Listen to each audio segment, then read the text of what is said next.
From the Land-Grant University in Urbana-Champaign, Illinois, this is the Closing Market Report. It is the 6th day of May, 2024. I'm Extension's Todd Gleason. Coming up, we'll talk about the commodity markets and the trade in Chicago on this Monday with Curt Kimmel at agmarket.net. We'll take those same marketplaces up in a broader context with Ed Usset, agricultural economist at the University of Minnesota with Extension there.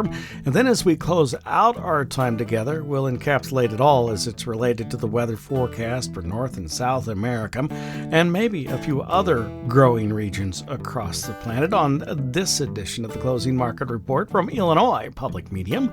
It is public radio for the farming world, online, on demand, whenever you'd like at willag.org, willag.org. Todd Gleason services are made available to WILL by University of Illinois Extension. Some breaking news from the Illinois Department of Public Health today as we get started. This related to cattle mostly, though there are some human impacts of the Asian Longhorned tick, which has now been found in Morgan County, Illinois. That happened on the 12th of April. The tick can cause disease in cattle, which makes them lethargic and to go off feed. University of Illinois Extension beef cattle educator Teresa Steckler says there are things that producers across the state should now watch for and do. So what we're asking livestock producers is to be vigilant and also to pour their cattle. If they get an opportunity to mow their pastures, that will help out in keeping the tick off their cattle. The Department of Public Health, by the way, is working closely with the Department of Agriculture to monitor the presence of the tick and to investigate the risk it carries to both humans and livestock. We'll have more on this story in the future. Turning our attention to the futures, July corn today settled up 8 3/4 cents at $4.69.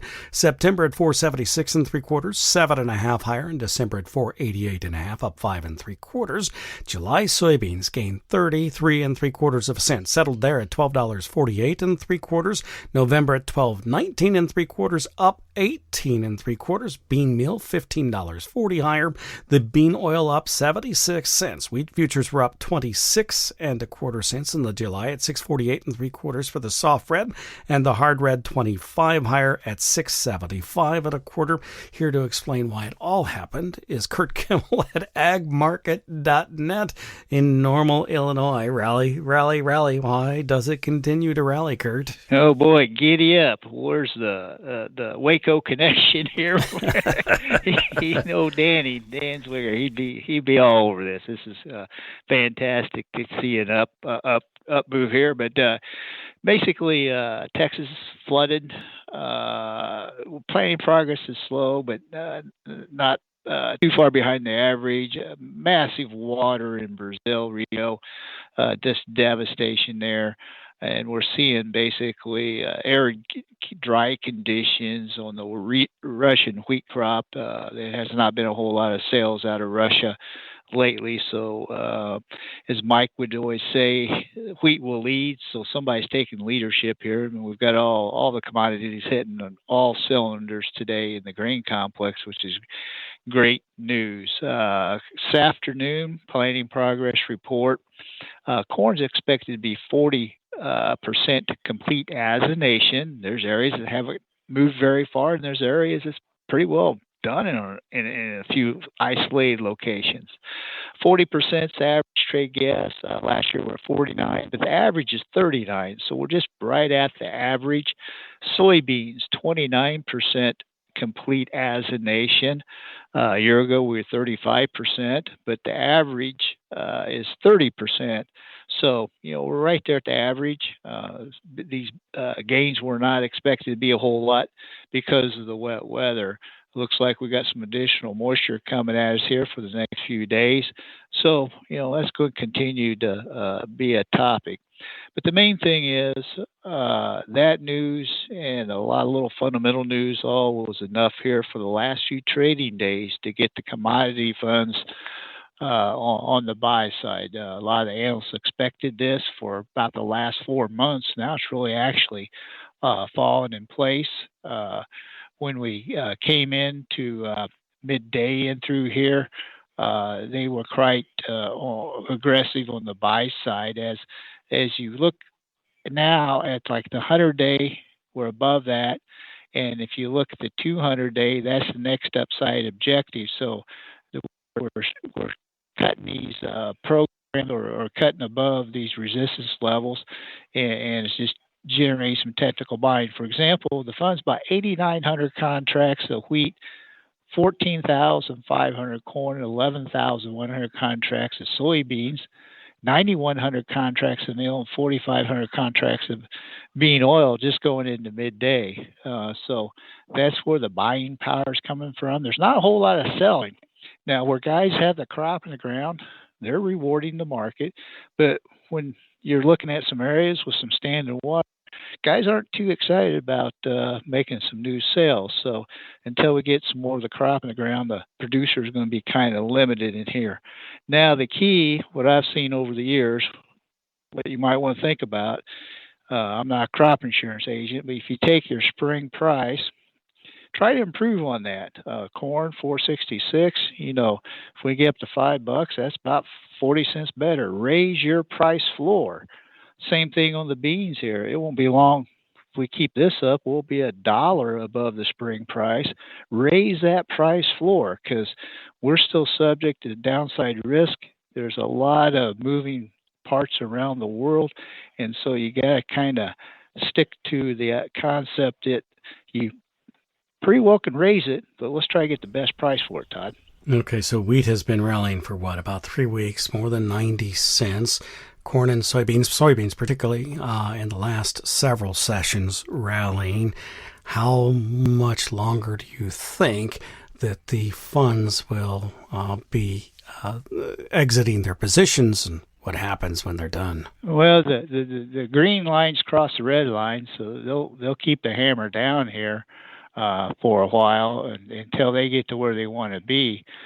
When you look at corn or soybeans, oftentimes these buying sprees last about 3 to 4 days, and we're just about right there. So we'll see what happens here as we move forward, but it wouldn't surprise me if the market does not correct. If it does correct, they'll continue to be buyers and try to get back to a neutral position here as we go into the growing season. So this is just idea for the producer that needs to make catch-up sales and take advantage of it too. When you look at some retracement levels, a lot of the analysts have some upside targets on different retracement levels.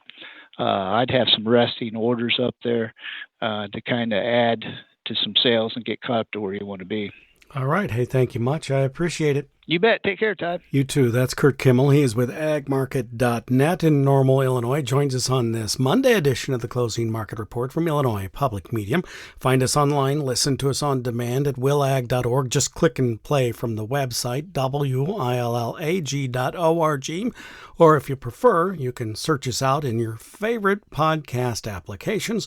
Look for the Closing Market Report, Commodity Week, and the Illinois Nutrient Loss Reduction Podcast, too.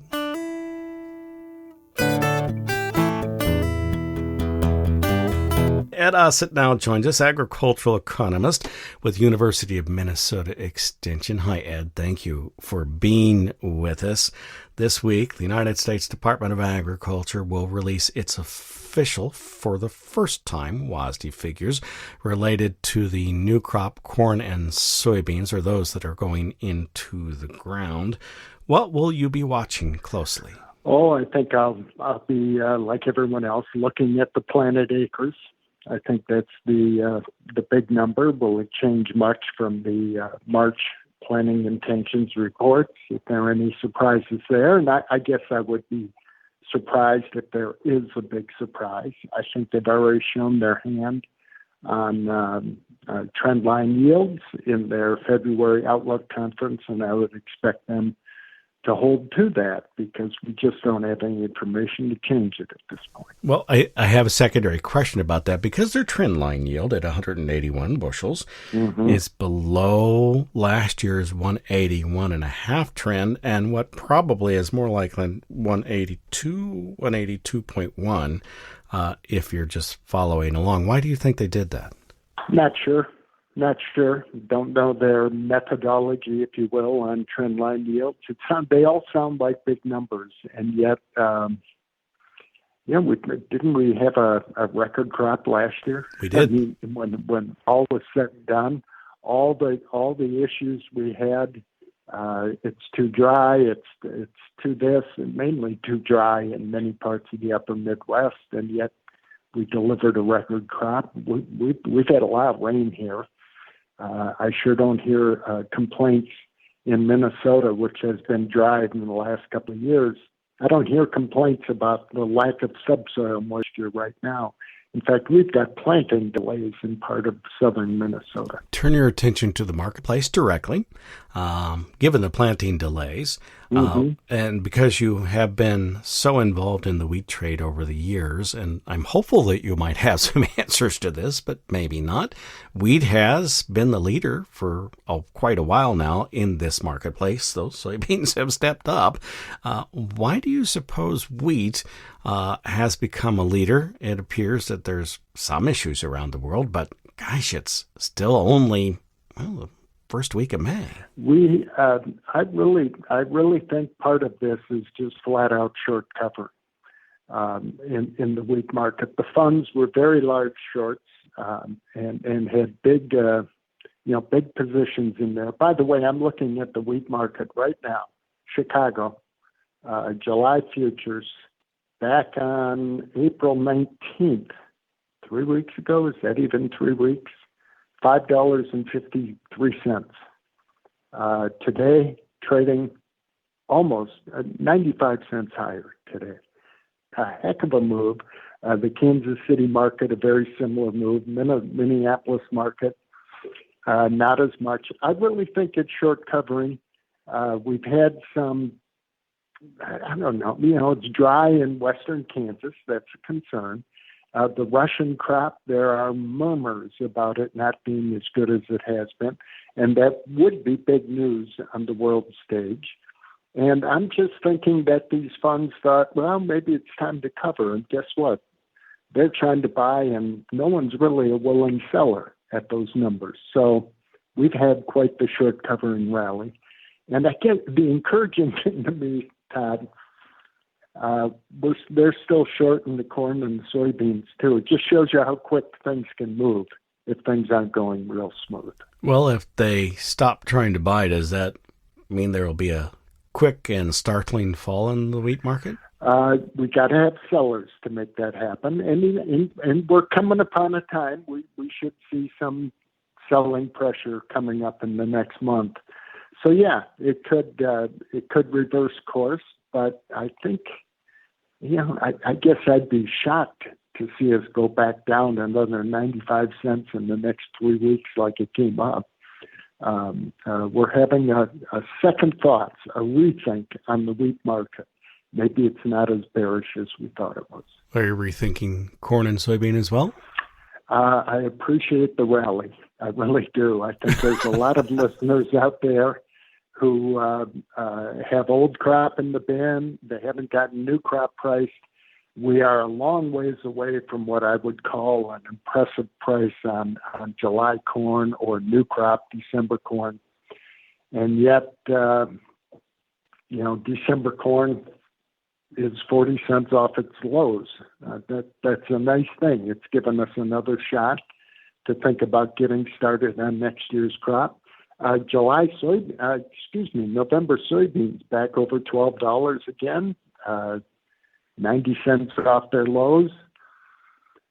Nearby prices, July corn at $4.60 again. I mean, are these great prices for corn? No, they aren't, but they're well off their lows. And for people who haven't got anything on the books or got a lot of old crop in the bin, I think this is time to step in, make a sale, and hope like hell you're wrong. Okay, that's what you want, those early sales to be wrong, but you need to take advantage of rallies this time of year. Why is it important that producers make the early sales? I mean, you've made a case here that you make the sale and you hope that it's as my brothers would say, man, I hope that's the worst sale you make for the year. You're shooting for a good average. I mean, this is what a producer is really shooting for. We read the news and follow the market, and we follow Todd and the brilliant guests he gets on to talk about the market. We're trying to find the high, okay? We're trying to find it, but you're not going to sell the high. You're looking for a good average. So as I look at December corn close to $4.90 right now, you make that sale, and you hope it's wrong. Boy, you hope you got chances above $5 or $5.50 later in the summer. But the fact is, by the time we get to harvest, if all things click, and I'm going back to this, we got good number of acres planted. We got not a trend line yield, but we got 2 or 3 bushels above the trend line yield. That $4.90 December 24 corn could be $4.30. I'm not predicting. I don't want that to happen. But let's not have blinders on and say, well, that couldn't happen. Yeah, it could. Yeah, it could. And if it does, $4.90 beats the heck out of that. I know you've made this point already on old crop, but one last thing for old crop before I let you go. You have a rule of thumb which says thou shalt not carry old crop corn into July. Are you still in July, or have you moved that forward this year? No. It is what I call the 11th commandment of grain marketing. It is thou shalt not hold unpriced grain in storage after July 1. And that's just all based on patterns that you'll see it in any long-term trend in corn and soybean prices. You get into July and into August, the average price is going down and heading down into harvest. Are there exceptions? Oh, all sorts of them. Absolutely. We've had great July rallies and great August rallies. But on average, if you're doing that every year, if you're holding grain into July and August, you're going to get hurt. You're going to get hurt. So if you have to own something, I tell people get the cash grain sold and re-own a cheap option, maybe on December futures. Farmers will say, yeah, but options cost money. And I'll go back to my trends and seasonal patterns and say, that's costing you money too. The options at least are decent enough to give you the price beforehand, okay? So I'll stand by that, even though there are exceptions to that rule. But you really want to have old crop cleaned up by the end of June. If you want to play the upside in the market, you've got new crop that might not be priced. There's your upside potential, or maybe grab some cheap options. Hey, thank you. Hey, thank you, Todd. That's Ed Usset, agricultural economist at the University of Minnesota with Extension there. I'm University of Illinois Extension's Todd Gleason.